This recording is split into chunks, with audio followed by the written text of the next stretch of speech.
রাজ্যের প্রশাসনিক প্রধান কার্যালয়ে বসে প্রশাসনিক প্রধান তিনি একের পর এক কথা বলছেন।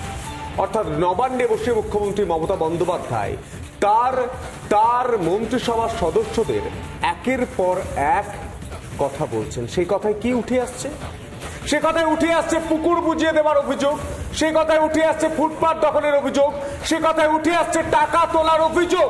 অর্থাৎ মুখ্যমন্ত্রী মমতা বন্দ্যোপাধ্যায় স্বীকার করে নিচ্ছেন তোলাবাজিটা হচ্ছে এ রাজ্যে।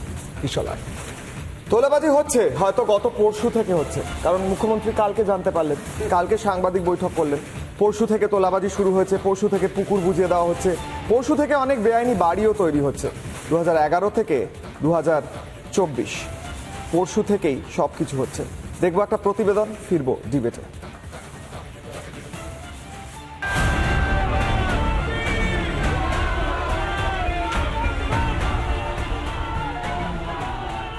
লোকসভা ভোটে বিপুলভাবে জিতেছে তৃণমূল, কিন্তু তাতে কি আদৌ স্বস্তি ফিরেছে ঘাসফুল শিবিরে?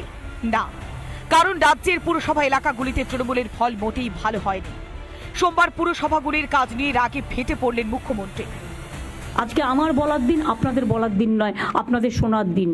আমি অনেক ভদ্রতা দেখিয়েছি, কিন্তু ভদ্রতা দেখানো মানে এটা নয় যে একতরফা গায়ের দখলে জমি দখল হবে, কাজ করবে না, এটা হবে না। গভর্নমেন্ট অনেক করেছে, এনাফ। এবার কিন্তু পেনাল্টি করব। ভালো করে ভিজিলেন্স করলে সব বেরিয়ে আসবে কে কোথা থেকে কত নিয়েছে। লোকসভা ভোটে কেমন ছিল পুরসভা ভিত্তিক ফল দেখে নেওয়া যাক এক নজরে। মোট পুরসভা 121টি, সেখানে বিজেপি এগিয়ে রয়েছে 67টিতে, তৃণমূল এগিয়ে রয়েছে 50টিতে, কংগ্রেস এগিয়ে রয়েছে 2টিতে। এ তো গেল রাজ্যের সমস্ত পুরসভার ফলাফল। শুধুমাত্র কলকাতা পুরসভার এলাকাতেও তৃণমূল কিন্তু খুব একটা স্বস্তিতে নেই। কলকাতা পুরসভায় মোট ওয়ার্ডের সংখ্যা 144টি, তৃণমূল এগিয়ে রয়েছে 98টিতে, বিজেপি এগিয়ে রয়েছে 45টিতে, বাম কংগ্রেস এগিয়ে 1টিতে। পুরসভায় এই ফল হলে কেন চলবেন না মমতা? কিন্তু পুরসভাগুলিতে যে ঘুঘুর বাসা রয়েছে তা কি জানতেন না মুখ্যমন্ত্রী? যখন তখন ক্যাজুয়াল লোক নিয়ে নিচ্ছে না জিজ্ঞেস করে, বারবার বলা হচ্ছে ফাইন্যান্সিয়াল অর্ডার ছাড়া করবে না, অথচ অনলাইনটাকে অ্যাভয়েড করে কিভাবে দিয়ে দেওয়া হচ্ছে পারমিশন। যার আছে সে পেয়ে যাচ্ছে, যে দিতে পারছে, আর নেই সে পাচ্ছে না, তাকে হ্যারাস হতে হচ্ছে। টাকার বিনিময়ে পুরসভার বহু জমি বেদখল হয়ে যাচ্ছে। পুরসভাগুলিতে দুর্নীতি নিষ্ক্রিয়তা নিয়ে মুখ্যমন্ত্রীর ভৎসনাকে অবশ্য খুব একটা গুরুত্ব দিচ্ছে না বিজেপি। মুখ্যমন্ত্রী হুঁশিয়ারি দিচ্ছেন না, মুখ্যমন্ত্রী একটা দুর্বল চিত্রনাট্যের উপস্থাপনা করছেন। আমার মনে হয় মানুষের এটা বোঝার ক্ষমতা আছে। সুতরাং এগুলো বিবৃতির জন্য বিবৃতি, এতে অবস্থার কোনো পরিবর্তন হবে না। সামনে একাধিক বিধানসভা উপনির্বাচন, তারা আগে কি ভাবমূর্তির স্বচ্ছতা অভিযানে নামলেন মমতা? পুরো এলাকাগুলিতে এভাবে ভোট কমতে থাকলে 26-এ যে বিপদ আছে তৃণমূলের তা বিলক্ষণ জানেন মমতা। রিপাবলিক বাংলা। বাংলায় একটা কথা আছে, ঠেলায় না পড়লে বেড়াল গাছে ওঠে না। আজ চারটার খবরে কিশোরয় আমরা কার্যত বোঝার চেষ্টা করব, জানার চেষ্টা করব 2011 সাল থেকে 2024 সাল পর্যন্ত যে সরকারটা চলছে সেই সরকারের প্রধান মুখ্যমন্ত্রী মমতা বন্দ্যোপাধ্যায় পরশুদিন ঠিক এই যে উন্মেষের জাগরণ, ঠিক এই ত্রিচক্ষু ত্রিনয়ন হঠাৎ করে খুলে গেল কেন? মুখ্যমন্ত্রী মমতা বন্দ্যোপাধ্যায় এর আগেও বলেছিলেন যে যা করবে ভাগো বাটোয়ারা করে খাও, চুচুড়ায় বলেছিলেন।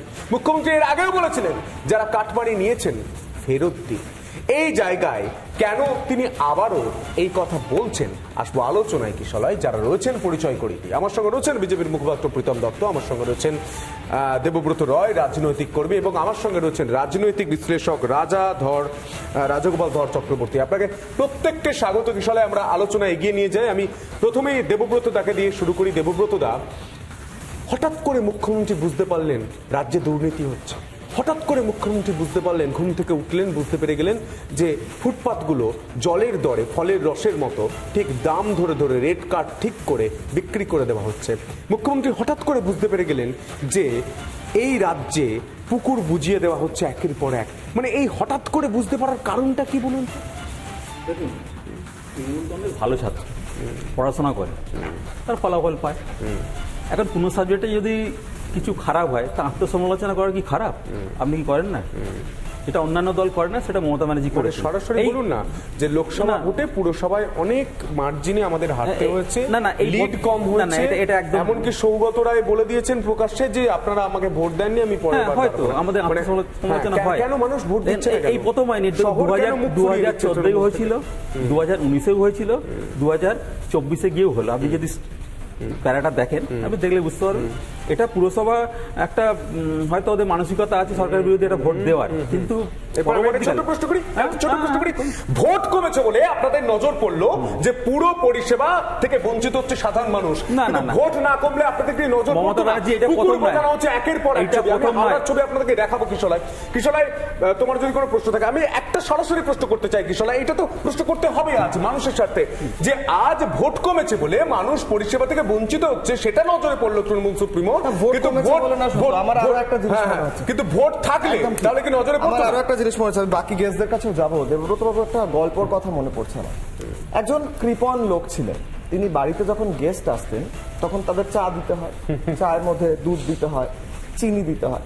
তার বাড়িতে একটা চা করছি, কাজ করতেন, তাকে বলে রেখেছিলেন যে চায়ে দুধ আর চিনি কম দিন, কিন্তু যখন গেস্ট আসবে তার সামনে আমি ডেকে তোকে বলবো, যাই এটা কেমন চা হয়েছে, এই চায়ে চিনি নেই কেন, দুধ নেই কেন? তুই বলবি যে ভুল হয়ে গেছে স্যার।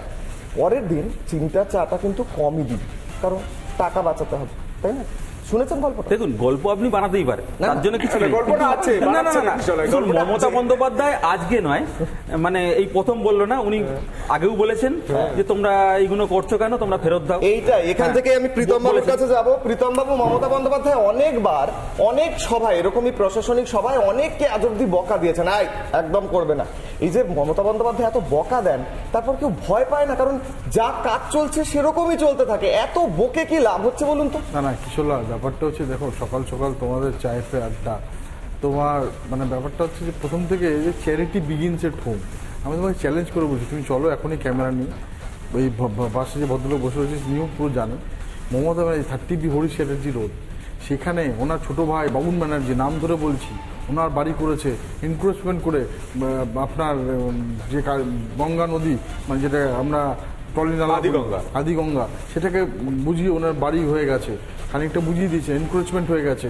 ওই 30B হরিশ চ্যাটার্জি রোড থেকে শুরু করে শুধু হরিশ চ্যাটার্জি রোডে 35 থেকে 48টা প্লট ওনাদের নামে আছে।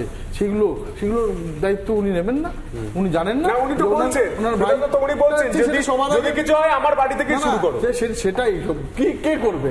মানে পুলিশ মন্ত্রী মুখ্যমন্ত্রীকে বলছে না, মুখ্যমন্ত্রী পুলিশ মন্ত্রীকে আদেশ দিচ্ছে, এটা বাংলাদেশ মানুষ বুঝতে পারছে না। আর দেখুন, এগুলার বলে লাভ নেই।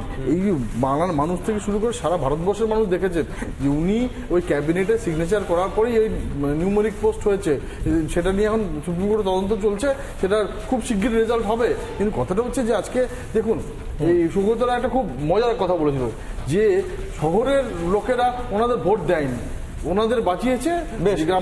বলেছিলেন সৌগতরা, একদম। এখান থেকে আমি একটা প্রশ্ন করবো রাজাগোপাল বাবু আপনাকে। রাজাগোপাল বাবু, মুখ্যমন্ত্রী বলছেন যে আমার বাড়ি থেকে শুরু করুন, এবং ওনার বাড়ি থেকে, তাহলে গতকাল তিনি বললেন আমার বাড়ি থেকে শুরু করুন তদন্ত, তো মোটামুটি আজকে আপনি এক্সপেক্ট করছেন এই ধরুন 12টা নাগাদ পুলিশ যাচ্ছে ওনার বাড়িতে? এটা বুঝতে হবে কিশোরয়, খুব ভালো লাগছে তোমার এই প্রেজেন্টেশন। মমতা বন্দ্যোপাধ্যায় একজন বুঝতে হবে, একজন মাস্টার পলিটিশিয়ান। উনি জানেন যে অ্যান্টি ইনকামবেন্সি চলছে, তাই সরকারকে মাঝে মধ্যেই নিজেকেই অপোজিশনের ভূমিকা রাখছে। উনি সবই বোঝেন, কে চুরি করছে না করছেন জানেন, সেটা সত্যি কথা, সবই বোঝেন, কোথায় কে কি করে খবর আছে। উনি বারবারই বলেছেন পুরো রাষ্ট্রটাতে আমি একা, আর কেউ নেই। হ্যাঁ, তো এই জায়গায় দাঁড়িয়ে ইলেকশনের আগে কিন্তু এসব বলতেন না। ইলেকশন শেষ হয়ে গেছে, এখন ভোটের কোনো ঝামেলা নেই, এখন মানুষকে অপোজিশন সাজতে হবে, তাহলেই হচ্ছে কি যে মানুষকে সাজে পাওয়া যায়। এই যে ওনার মধ্যে এই যে একটা তৈরি করার স্ট্র্যাটেজি, এটা অসাধারণ, এটা অন্য পলিটিশিয়ানরা পারে না, বুঝেছেন? কখন যেটা মিথ্যা বলতে হবে, কখন সত্যি বলতে হবে, কখন অপোজিশন সাজতে হবে, কখন সবকিছুকে মিশিয়ে চলাটা ওনার মধ্যে একটা দারুণভাবে রয়েছে। উনি বুঝেছেন যে আমি যদি এই অ্যান্টি ইনকামবেন্সিকে রোধ করতে চাই, তাহলে আমাকে অপোজিশন শাস্তি, আমি যদি ডিফেন্ড করতে যাই তাহলে বিপদে পড়ে কি মনে হয় দেবুদা? রাজাগোপাল বাবু, আপনার কি মনে হয় একটা দলে মানে